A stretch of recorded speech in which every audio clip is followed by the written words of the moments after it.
Good afternoon and welcome to this week's edition of Halftime Talk. I'm delighted to be joined by Amrita Sen, the founder and director of research at Energy Aspects, joining us from London. Good morning, Amrita.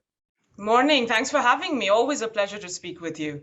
Thank you so much. I mean, there's so many angles to this story. Let's start. You're in Europe. Probably the biggest story continues to be, and maybe it's wandering off the stage as the biggest story. But will they or won't they? EU oil embargo and Russia. Your thoughts on the outlook for that, and does it even matter at this point, and how significant it is still? Yeah, I mean, look, it's not been easy, right? Germany is really pushing ahead now, trying to get the deal done or an embargo pushed through in the ministerial meeting on the 30th and 31st of May. But Hungary is really holding out. I mean, they are demanding about 750 million euros to be able to wean its refineries off Russian oil. I mean, ultimately, these are political moves, and Hungary needs concessions. What Europe has offered so far is not good enough for Hungary. We understand from our sources, it's been in the form of loans, but they want grants. So there is still some negotiations to be done.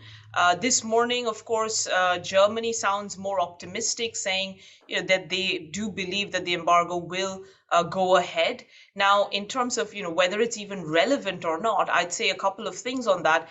Regardless of whether the embargo goes ahead, there is in this particular package, the sixth package of sanctions, this shipping insurance ban.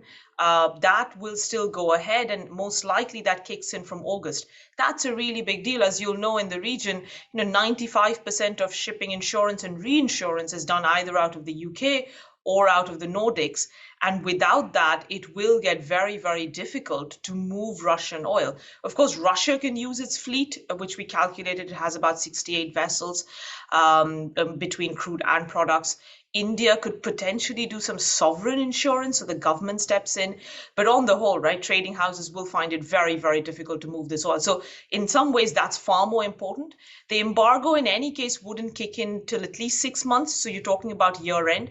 So the impact of that is much more a 2023 story than a 2022 story. But you've obviously had the 15th of May deadline pass, which is when trading houses have really scaled back on purchasing Russian oil, because that's the date after which you couldn't deal with Rosneft, Gazprom Neft, and Transneft. So these sanctions are having incremental impacts already. The embargo, of course, would be the biggest one, but it's not a short-term impact on the market. I suppose that's my sort of sense of it, when I sort of tongue-in-cheek say it doesn't matter anymore, but it's really in a way the train has left the station. BP has left Russia, Halliburton's left Russia, Vitol's left Russia. The impact of this breakdown, this fracture in Russia-Western relations is now baked in the cake for the next 3-5 years. And so the impact of the embargo, whether on the front month or the immediate, may be something to look at. But ultimately, the embargo has really already happened from the point of view of mid to long-term Russian oil production. I'm wondering your thoughts, just looking out the horizon a bit on that point. What could be the impact of what's already in the train that's left the station, so to speak? And I think that's exactly the way to put it, right? The embargo will be a headline. And of course, it will accelerate Europe, really pushing towards zero of that Russian oil imports. But the reality is we've already seen self-sanctioning by European companies. We've already seen Europe reduce its purchases by almost 600,000 to 800,000 barrels per day. Remember, right here, right now, there are no sanctions on energy. And we've still seen that kind of a decline. Europe used to import about 3.2 million barrels per day of total oil or crude oil from Russia. Right now, it's probably importing about 2.2. It's close to 1 million barrels per day lower. And that number will probably go towards 1.5 million barrels per day lower, even just by June. And like you said, for the medium term, the companies that have left, pretty much all Western companies, particularly the service sector, which is so important for Russian production, it does mean that Russian production is not going to grow in the medium term. We are already in a very constrained environment when it comes to oil supplies and spare capacity. Russia was going to be one of the few countries that was poised for some growth in the medium term. Now we think Russian production will be 1 million barrels per day lower than pre-COVID levels in the medium term. And we are being extremely generous. We are basically making the assumption that Indian and Chinese companies will step in and help out, but their technology is nowhere close to what Western technology is and what Russia needs. 90% of Russian oil is very high water pressure and high water cuts. So that does require Western technology. So again, I'd say we are being conservative. I've heard estimates of as high as 2.5 million barrels per day that Russia loses in the medium term. And exactly like you said, I mean, the train is already in motion. Any further sanctions will accelerate that movement. But the ultimate kind of the writing is on the wall. Yes, it might not be as dramatic as the West hopes for because you've still got support from India and China. But yes, you are going to see some significant drops in Russian production. If we look a little bit closer to the time frame, obviously we're midway through the second quarter, 3 months literally to the day in this invasion, this war on Ukraine. Russian oil is still making its way to the markets. It's obviously disrupted, but not massively so. How do you see the next 3 months of the conflict? Obviously not the conflict itself, but the immediate impact for the oil markets and sort of supply and demand vis-a-vis the impact of Russia? So I'd say the big things to watch out for the next 3 months, very much around the shipping sanctions that I just mentioned, because that kicking in will mean even less oil flowing from Russia. We've obviously seen India in particular buy a lot of Russian oil, particularly the private sector guys. And I think that could change. And we're seeing that in some of the loading numbers already, because that oil was being moved by trading houses like the Vitols and the Trafiguras of the world, who have now dramatically reduced dealing with Russia after the 15th of May sanctions kicked in. You'll probably get India still buying a lot, but slightly less than what we've seen in the current 3 months. China, however, probably steps up from here. We've seen China kind of being on the sidelines when it comes to Urals, at least, because again, it's been battling with COVID. ESPO is still flowing to China. We think that will continue. Even the so-called that gets backed out from Japan and Korea will flow to China. But we do expect some more Urals to potentially flow to China.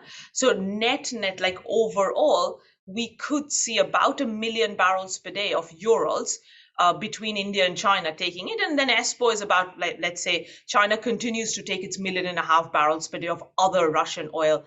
That doesn't really change. But we still are talking about 1.5 million barrels per day of Russian oil not finding a home. Right now, it's been going to Asia, just floating off Malaysia, and in the hope that it will find a home. But that is going to get incrementally harder without trading houses and without shipping insurance. Now, the one thing I will mention is we've seen a lot of small shops pop up, in particularly the Middle East, in Dubai, for instance, Russian companies, and they are helping to move a lot of this Russian oil to Asia. So that will provide some offset. But yes, I mean, I think it's not going to be a 1-for-1 for sure. Is there the storage capacity in India, China, Asia to take advantage of this heavily discounted Russian oil? We saw in 2020 the Chinese take advantage of the collapse in oil price really to stock up their inventories, 90-day cover or whatever it is. What's your outlook for this capacity of Asia, India, and China in particular to take advantage of this moment? India doesn't have a lot of strategic reserves, as you know. It's kind of, you're talking about 30-40 million barrels. So it's got deals with UAE, for instance, to store that oil, Iraq in some of that oil. So if anything, India will continue to just run the Russian oil in its refineries. China, on the other hand, like you said, China alone over the last 2 years has built 216 million barrels of strategic petroleum reserves and, more importantly, commercial petroleum reserves, so CPR as they call it. Huge amount of tank space available. And barring the last 2 months where we've seen a bit of an uptick in Chinese stocks because of low demand, they've run down pretty much all the inventory they've built in 2020, and Chinese crude stocks overall are at very low levels.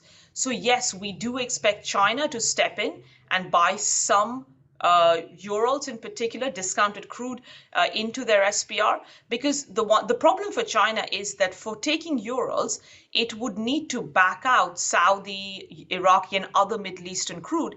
And our understanding is that China doesn't necessarily want to do that. These are long-term relationships they have with the region. They'll tinker at the margin. Of course, you're allowed 10% allowance in your contracts, but it's not going to be much more than that. So China will struggle to take advantage of Urals discount like India is, for instance, because the teapots in China tend to prefer ESPO so-called rather than Urals. That's not their base load demand. So that's why China will probably use its SPR to an extent to store this oil. However, again, I will note that unlike Iranian oil, which it took back in when Iran had sanctions, Iran is a baseload oil for China. Urals isn't. So there will be limits to how much they would want to fill its SPR. You don't want to fill your SPR with a crude that isn't your baseload crude after all. But yeah, they will take advantage to an extent, but it doesn't mean that you're going to get 200 million barrels of Russian oil into Chinese SPR. So where do you think that leaves your outlook, at least for oil prices? We've seen them sort of stuck in this range, 100 to 100 now, 12, 13, whatever. So the top end seems to be creeping up of this sort of $10 range for the last 2 months. But where's your outlook for, given all of those dynamics, for crude oil on Brent in the next 3 months? I would say crude is going to continue to move higher in the next 3 months. The biggest reason above and beyond everything we've spoken about is actually refining margins. We are really constrained on refineries globally because China has changed its export policy, isn't exporting as much, and we've seen nearly 3 million barrels per day of shut-ins in the West. And because we had maintenance season, crude came under pressure. But now with sky high margins, refiners are coming out of maintenance and running and buying more crude. So that's why you've seen that top end creep higher. So we will continue to get that. You're seeing that in the backwardation in crude, Brent, Dubai, WTI, very, very steep. $3 backwardation pretty much each spread. Again, sending a very clear signal that the market is tightening up. Now, the challenge is going to be in the backdrop. You still have these, or rather you're starting to get these recessionary fears. And yes, product prices, outright product prices. Look, we've called for crude prices being above $100 between 23 and 26 pre-COVID, right? Because that's fundamentally driven by the lack of investment on the supply side. But the product prices have even outperformed crude prices because we have a shortage of refining capacity. So, we've called for $150 oil this year, and we've had that already because that's ultimately the product price that you and I pay. And I think that's where these recessionary fears are coming from. And you've seen US Fed raise interest rates. That is at the margin going to have a negative impact on sentiment. Now, I'll reiterate before we get too macroeconomic, I just want to get into that sort of refined space. And obviously, we're seeing a massive differential between crude and products. Do you expect when the refineries come back out of maintenance season that those spreads will come down slightly, significantly? Slightly is exactly the word, because what we are going to get is we are estimating about 4 million barrels per day of refinery runs coming back, say between now and August. That's plenty of supply, but demand pretty much matches that. Like demand is going to grow by about 3.8 million barrels per day. So the difference isn't very much. So most of that is going to go into absorbing the demand growth that we're going to see. But yes, so compared to the sky high record crack levels that we've seen, products will come down a little bit at the prompt. Crude is going to gain, and that's something we've been saying since early May, that crude is going to gain some of the share of these sky high refining margins. But if you look at product cracks down the line, like let's say even December, margins further out, they are heavily backwardated. So forward cracks and margins will roll up, not to necessarily where we were a month ago, but it is too low. Ultimately, we are still constrained on refining, even though we should get Al Zour in Kuwait starting up in the coming months. Jazan in Saudi Arabia is ramping up, so it provides a little bit of breathing room, I'd say. So yes, we should get product prices come off slightly, but it doesn't mean that we're going to go down anywhere close to where we used to be in the past few years.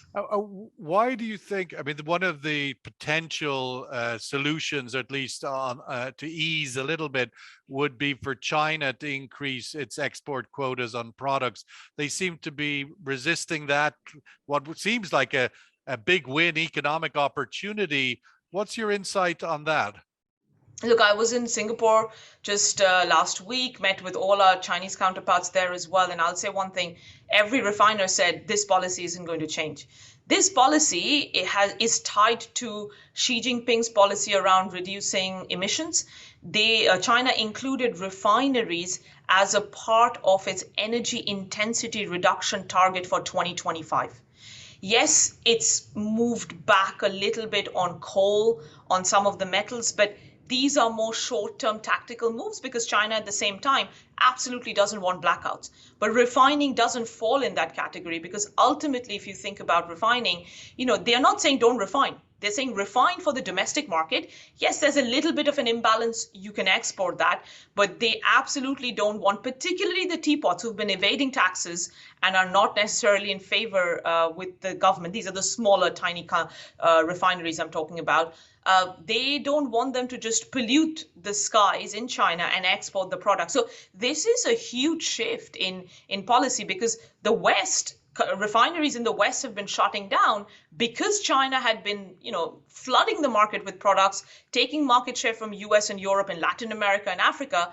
And pretty much overnight last year that changed.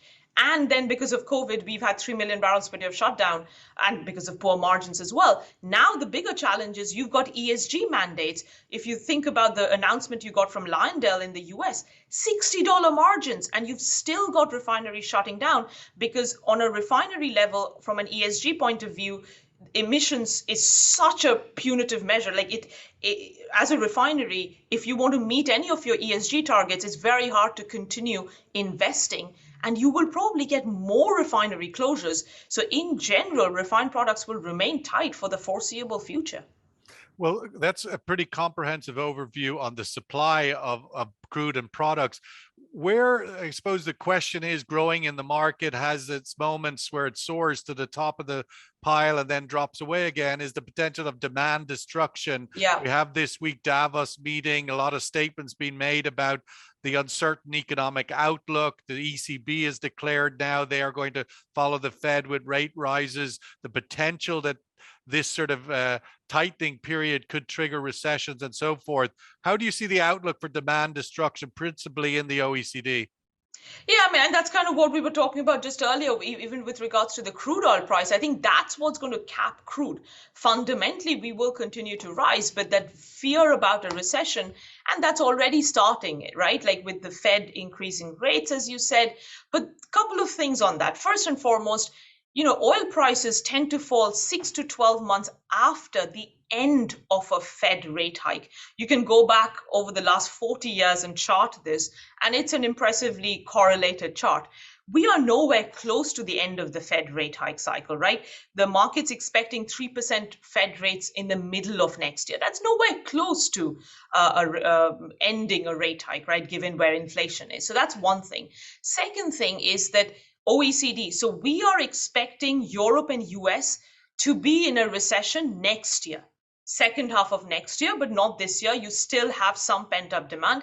You're seeing some signs of stress in the very low income level groups, but overall there is still, if you look at the earnings season, some were weak, but if you look at like Home Depot and those kind of big companies, they are still sending very, very strong results and saying that consumer spending remains very high. But I know you asked about OECD, but the one point I will make, and having been in Asia myself, Asia is about 18 months behind the reopening when it comes to the West. And there is so much pent-up demand. Like, I have never, ever paid so much for taxis in Singapore in my life. Right. And you're looking at 40% increases in mobility versus 2019 levels in Indonesia, Malaysia. So that's where we don't think we are going to get a global recession next year, Mm. but an OECD recession is Even with likely. the burden of higher rates on dollar debt and obviously food prices and so forth. Even with that, for the simple reason that so much hinges on China. Now, I'm not saying China is going to get rid of its zero COVID policy. If anything, it's probably going to continue with this till the party Congress. However, there is pressure on China to start opening up, right? And a big part of the Western recession and the struggles, let's say for an auto company or a lot of companies, stems from the supply chain issues. Now, if China does open up, even if gradually, like we don't even think China will open up to the world before the end of next year. But even if domestically it can open up, a lot of the supply chain issues in the West will ease. Now, will the burden of high dollar and high food prices ultimately lead to a pretty significant recession? We absolutely believe that. But timing it is hard because we've got this pent up demand, which tends to last for about 18 months. So 2024 could be a very bad, very bleak story, because ultimately what we are also seeing in the East is governments are subsidizing everywhere. So the consumers are not facing the true price of oil. And I think that's why you've got this demand growth that we're still seeing. But at some point, you can't keep printing money and kind of sustain this. And I think that's where the China reopening is so crucial, because at least if the supply chain shortages ease off, then we can get a recession globally, but it won't be as acute, because if that still persists, late 23, 24, the picture looks very bleak indeed. There is the other equation, and we can't really get into it right now. It is when Europe and Asia starts competing for energy. I think it starts to trigger a whole nother layer of challenge for Asia. But I wanted Amrita to finish on OPEC, OPEC plus. We've had some words this week or some commentaries, the start of the Saudis indicating that they want to renew or sustain this agreement. Of course, OPEC plus agreement expires in September. In all realities, it's pretty much over anyway, because they're maxed out in their production capabilities, bar maybe Saudi and the UAE, and even there they may be reaching it. But I'm wondering your thoughts on the significance of OPEC plus going forward. What's its role? How important is it that it does renew or it doesn't? Your thoughts? I think, look, OPEC Plus have done a fantastic job in terms of managing what has been anything but an easy market, right? It's been so turbulent from COVID to now Russia. I mean, everything. They've been steady. But yes, a big part of that is a lot of countries just don't have the spare capacity. Even if they wanted to, they couldn't raise production. I think both sides, even Russia with all the struggles they face, but of course, Middle East and OPEC countries, none of them want to see this deal just expire and then suddenly it's free for all. That's something that's come up in my conversations with pretty much all the key stakeholders, that they want to keep some semblance of a deal going. Doesn't mean it has to be 430,000 barrels, but every month it could be a higher number. But again, to your point, there'll probably be only 2 or 3 countries that could actually deliver that, right? So the others are going to struggle anyways. But they are still very, very scarred by what happened in April 2020. They understand that things could change on a dime, especially now with recessionary fears. They still think Iran is going to come back to the market at some point. And now, of course, you've had headlines on Venezuela as well. So these things just it's kept the group together. And regardless of how much pressure there is, yes, UAE wants to increase production, but as a group, they still want to make sure that there is stability in the market. I think that's their number one objective right now, which means that the deal will continue. The deal will continue, yes, but the stability relies also on credibility.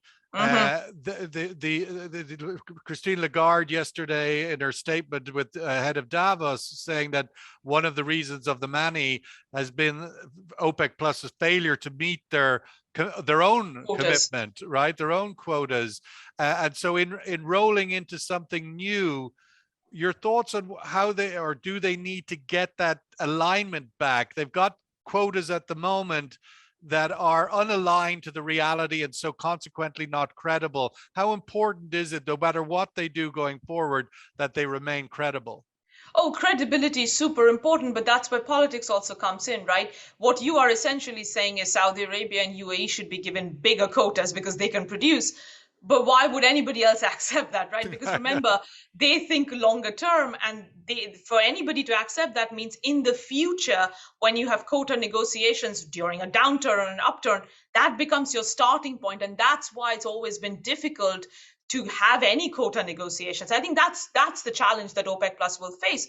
But I will say one thing to Christine Lagarde's comments is that sure, it's easy to point fingers at OPEC, but the crisis we are in right now is absolutely the Western world's doing. The Western world keeps talking about energy transition without paying any attention to energy security, or for the simple matter, accepting that oil demand, gas demand continues to grow at a rapid clip. There has been no reduction in, like, structurally in terms of demand growth, and yet we've killed supplies because of energy transition policies. And then, at the same time, the West is asking OPEC plus for security of supply. I think OPEC plus has every right to turn around and say, hey, where's our security of demand? If you're going to clap, it needs to be with both hands, right? And I think that's where the West, I mean, this where we are today is absolutely Western policy failure. Sure, OPEC plus could do tweaks at the margin to increase production, but then you get into the minutiae of it. Structurally, that they are not to blame for where we are today. Clearly not. And I would add to that, and for the sake of another conversation at another time, is the West, and particularly Germany in this instance, addicted to cheap energy. And now they're facing Absolutely. the reality of what energy really costs when you have to move it around a little bit Exactly. further. Amrita Sen, founder and director of research at Energy Aspects, thank you so much for being on Halftime Talk this week. Really great to have your insights. Thank you for having me.